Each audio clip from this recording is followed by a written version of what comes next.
నమస్తే. ఈ రోజు మనం 40 సంవత్సరాల లోపు స్త్రీలకి గర్భసంచికి సంబంధించిన ప్రాబ్లమ్స్ వస్తే ఆపరేషన్ లేకుండా ఎలా ట్రీట్మెంట్ ఇవ్వచ్చు అనేది తెలుసుకుందాం. రక్తస్రావం అధికంగా అవుతుందనో, లేకపోతే పీరియడ్స్ అప్పుడు కాకుండా మధ్యలో కూడా కొద్దిగా బ్లీడింగ్ కనిపిస్తుందనో, దానివల్ల ఎక్కువ ఇబ్బంది పడుతున్నాము, day to day life working ladies కి ప్రాబ్లం అవ్వటం, ఇలాంటి ప్రాబ్లమ్స్ వల్ల గర్భసంచి తీయించేసుకుంటే బాగుండు అని అనిపిస్తూ ఉంటుంది. కానీ ప్రాపర్ గా ఎందుకు అలా బ్లీడింగ్ అవుతుంది అన్నది ఇన్వెస్టిగేట్ చేయించుకొని ట్రీట్మెంట్ వాడితే మెడికల్ మేనేజ్మెంట్ తో గానీ లేదా కొన్ని కన్సర్వేటివ్ మెథడ్స్ తో దీన్ని తగ్గించుకోవచ్చు. మెడికల్ మేనేజ్మెంట్ అనేది ఇప్పుడు హార్మోనల్ డిస్టర్బెన్స్ ఉండి ఇలా బ్లీడింగ్ అవుతుంది అనుకోండి, ముందు అసలు బ్లీడింగ్ ఎక్కువగా ఎందుకు అవుతుంది అనేది ఒక బయాప్సీ ఇచ్చి, endometrial biopsy, hysteroscopic guided endometrial biopsy అనేది బెస్ట్. దాంతో ఒక బయాప్సీకి ఇచ్చి ఆ రిపోర్ట్ ప్రకారంగా హార్మోనల్ డిస్టర్బెన్స్ వల్ల అయితే గనక దానికి తగ్గట్టుగా కోర్స్ ఇస్తే ఖచ్చితంగా ఈ బ్లీడింగ్ ప్రాబ్లం అనేది తగ్గుతుంది.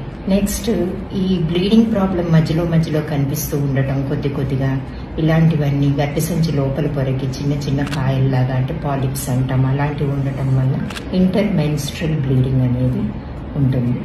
అట్లాంటి వాళ్ళకి హిస్టోస్కోపీ ద్వారా ఈ పాలిప్స్ అనేవి తీసేసి మళ్ళీ రాకుండా ఆ బయాప్సీకి ఇచ్చి రిపోర్ట్ వచ్చి నార్మల్ ఉందన్నాక హార్మోన్స్ లో తేడా వల్ల, ఇన్ఫెక్షన్ వల్ల ఎందుకు వచ్చినాయి ఈ పాలిప్స్ అన్నది తెలుసుకొని దాన్ని బట్టి ట్రీట్మెంట్ వాడితే ప్రాబ్లం సాల్వ్ అవుతుంది.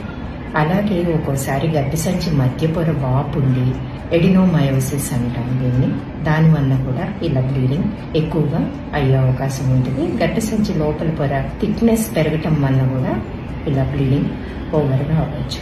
అప్పుడు కూడా బయాప్సీకి ఇచ్చి, ఎండోమెట్రియల్ బయాప్సీ చేసి ఆ రిపోర్ట్ లో ఎటువంటి ప్రమాదం లేదు, క్యాన్సర్ లాంటివి ఏమీ లేవు, హార్మోన్స్ లో తేడానా, ఇన్ఫెక్షనా ఏంటన్నది తెలుసుకొని కన్సర్వేటివ్ మేనేజ్మెంట్ వెళ్తే మంచిది.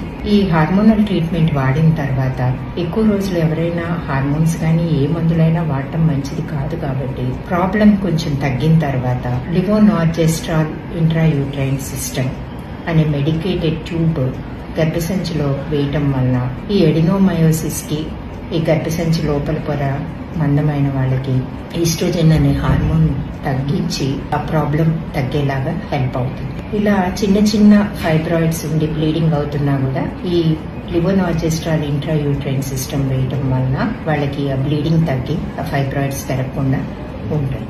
సో ఇలాంటి మెథడ్స్ ఉంటాయి కాబట్టి డాక్టర్ని కన్సల్ట్ చేసి వీలైనంత వరకు కన్సర్వేటివ్ ట్రీట్మెంట్తో తగ్గేలాగా చూసుకుంటే బాగుంటుంది.